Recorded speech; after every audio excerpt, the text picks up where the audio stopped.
Thursday, and the NFL Week 9 is officially scheduled to be underway with the Packers on the road against the 49ers, a rematch of the NFC Championship game that seemed like it was going to be a whale of a game when we initially saw the schedule come out. And certainly with all of the Niner-related injuries is now nowhere near as exciting as maybe what we had anticipated. But the Packers, I would say, it's kind of like a must-win game for the Packers. If they can't beat the Niners in this situation, I'm not sure when they ever will. We will get to that game and break it down.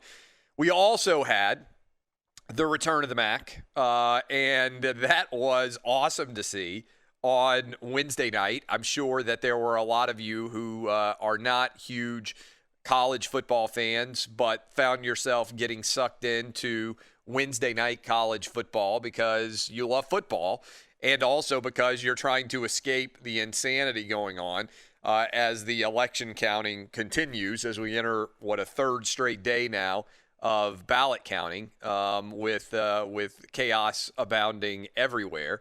So that in and of itself is pretty interesting to follow. So much to see there. And the NBA has effectively made the decision, it appears, to return right before Christmas and play a 72-game schedule because they are focused on trying to make sure that they make as much money off their television contract as they possibly can, and the networks are demanding that they play as many games as possible, or else they're going to have to give them a major refund of the dollars there.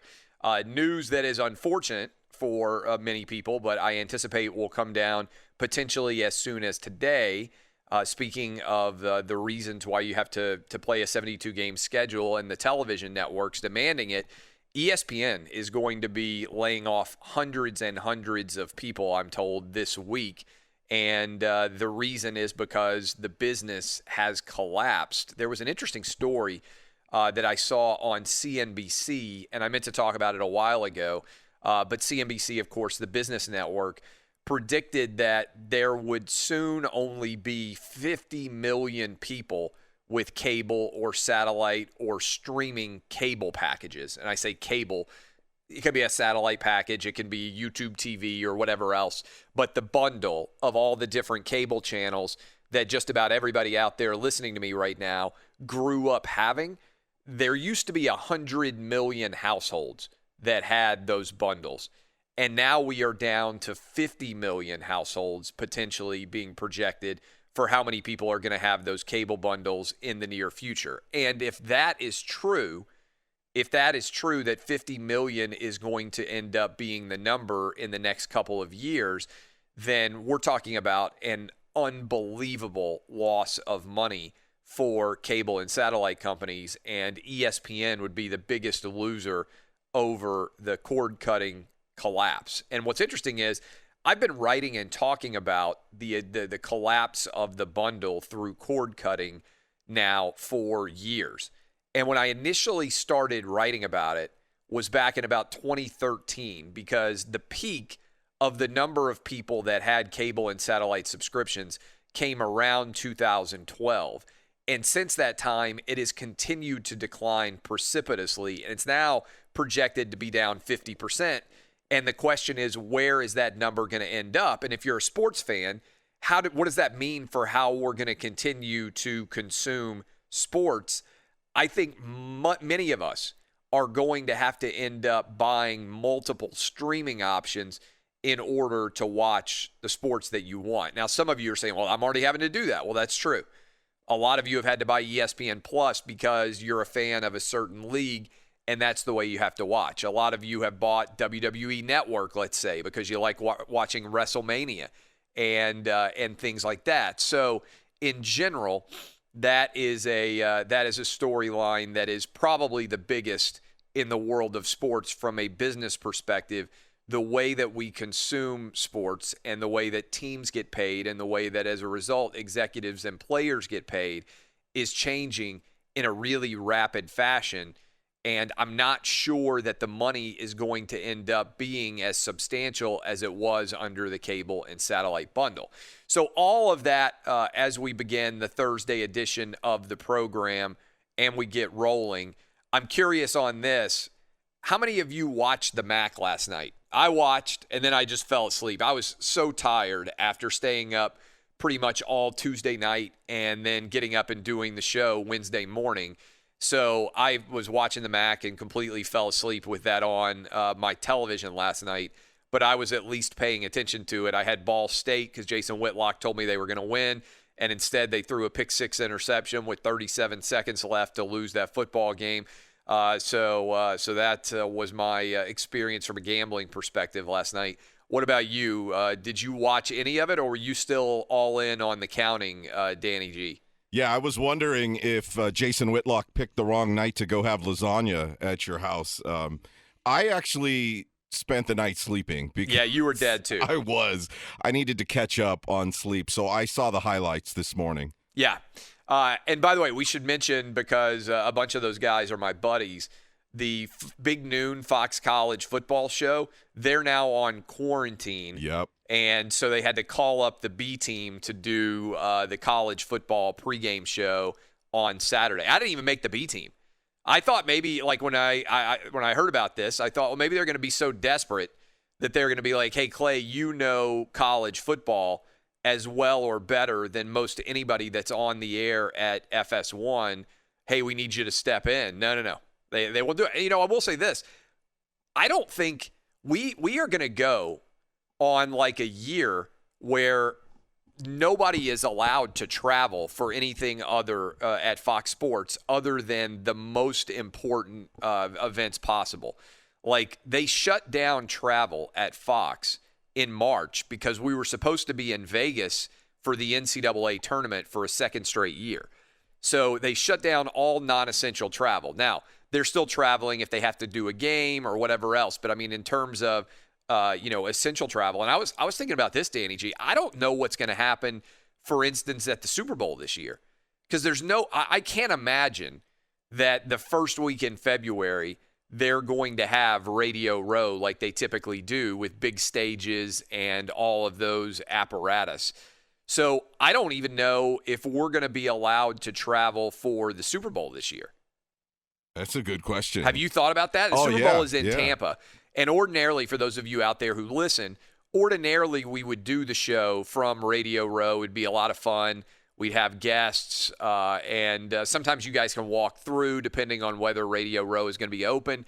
There's a 0% chance, I think, that they do Radio Row at all this year at the Super Bowl. And I'm not even sure that they do. In fact, I would bet the answer is they're not going to do that. I don't think there's going to be a single public event. It's not like they're going to do the Super Bowl media activity where suddenly everybody can go around and ask questions of players, and they've turned that into a big event the week of the game to have all the different athletes show up and answer questions on both teams.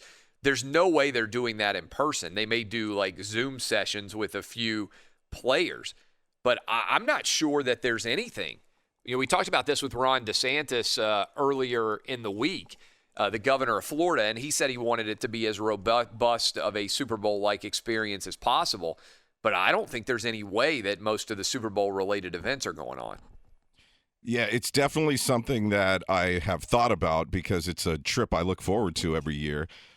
You're right, though. It's a whole different world. So, and then you got to think to the next Super Bowl, which is going to be here in Los Angeles at SoFi Stadium. If it's not ready by the next Super Bowl, I might need to move. And in California, you guys might not be able to go outside again for 9 years. Well, I don't. And what I'm thinking about is, I mean, obviously, half your show we're here in Los Angeles, so our company's not going to have to worry about hotels and flights and things like that. So will we even be allowed into that Super Bowl? Yeah, if we're not allowed into that Super Bowl, then we're all dead because an asteroid has hit the planet. But that would be interesting. I will say I probably won't be out there for that one because unless we're doing late night, because 3 to 6 a.m. public shows don't really make a lot of sense on the West Coast. So I would have to do a night version of the show. Yeah, we already open up Radio Row with, on the East Coast we're already times. the first people at 6 a.m., certainly 5 a.m. when it's on Central Time. So there's no way at 3 a.m. we're going to do it. What about you, Dub? You're a gambler. Were you watching Maction last night? I probably fell asleep around 6:30 yesterday. It was amazing. So you're the same. You're the same as both of us too, in that we both fell asleep early. You fell asleep even before Maction hardly kicked off. Yeah, I think it was probably the earliest I've ever went to bed in my life. To be Was it honest with you. intentional or was it like an old man move? Old man move, 100%. It was awesome. So you were just like, where did you fall asleep? In my bed. I was. That's good. Yeah. So it wasn't like you were sitting in a chair. That's a real old man yeah, move. exactly. I feel this is probably the best I've ever felt in my whole period on the show. Because you got 10 hours of sleep, yeah, basically. It's fantastic. Yeah. So was this an intentional move by you to be in bed at 6:30? To be in bed, yes. I wasn't necessarily planning on falling asleep in 5 minutes, but it is what it is. When, by the way, are you leaving for the Breeders' Cup? Sometime this afternoon, so I'm excited about that. So do you have any idea what your setup is going to be at the Breeders' Cup? Not really. I think I'm talking to some people today, but I'm definitely excited. I've been to Keeneland one time before. It's awesome. It's going to be weird this time, obviously. There's no fans or anything like that. That's why I'm wondering, are you going to be the only guy at the finish line at the Breeders' Cup, just like lined up right there to see who wins? So the Keeneland is awesome. For people who haven't been, great horse racing venue in Lexington, Kentucky, and usually they overlap with football weekends, at some point. So you could, if you are a big sports fan and you're in Kentucky, you could go to horse racing at Keeneland in the day, and let's say the University of Kentucky plays an SEC football game at night, you could do a doubleheader there, which is what some people pull off now. It's sometimes a challenge on the liver to be able to pull off that doubleheader. But I've been to Keeneland. It's an awesome setup, but there are no fans there right now, so it's a television broadcast. But Dub is going to be there representing the show. Yeah, I think there's going to be, obviously some media people and some, VIP type people, like I guess like the owners, the trainers of all the horses and stuff like that. But yeah, for the most part, not going to be a whole lot of people there. I am assuming, however, the bars and the ticket windows will still be open. Gambling windows. So, yeah, what are you wearing? Are you dressing like to the nines here? Yeah, I have no idea. I haven't really thought about that. Yeah. I'm not sure I will. Maybe a golf polo. Okay. So Dub fell asleep like an old man at 6:30 p.m. What about you, Eddie? Did you watch Maction last night? I did not. I knew that the MAC had a couple of games. I did not know the entire conference was kicking off its awesome. Season last night until I got into work. But I am not. It's not that I am a big conference snob or anything. I'm a proud alum of a Mountain West Conference school, and I will be watching BYU Boise State tonight. So I'll be checking out some college football tonight. I got to give credit because it is amazing. So there were 4 major conferences that shut down, right? When the Big Ten shut down, obviously the Big Ten, the Pac-12 immediately followed suit, but the Mountain West and the MAC also all decided to shut down.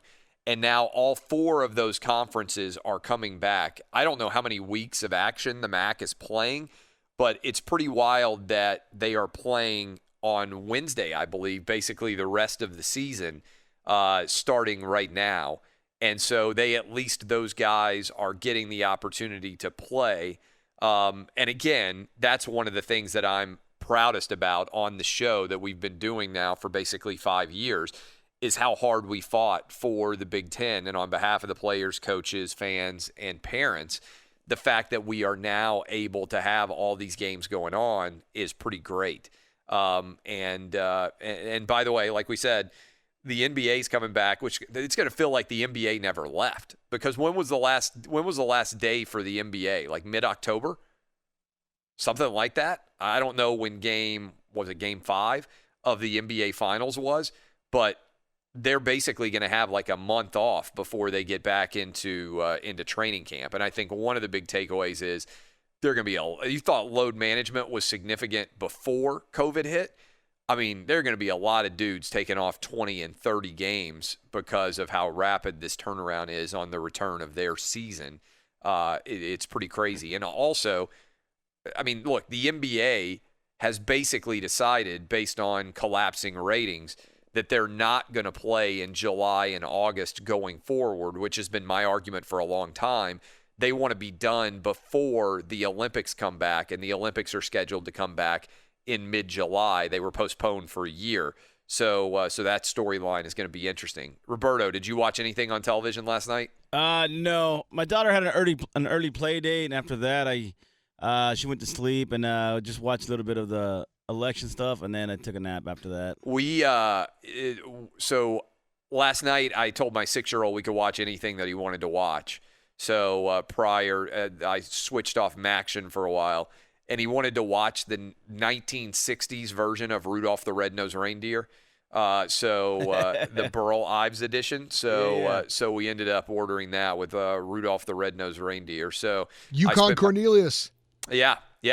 I spent my evening watching and that whole thing is crazy. It came out in 1964. That Rudolph the Red-Nosed Reindeer special did. So that's what as soon as Halloween ended, my household, at least the 2 youngest sons in my household, immediately pivoted to Christmas. There is zero respect for Thanksgiving in my household.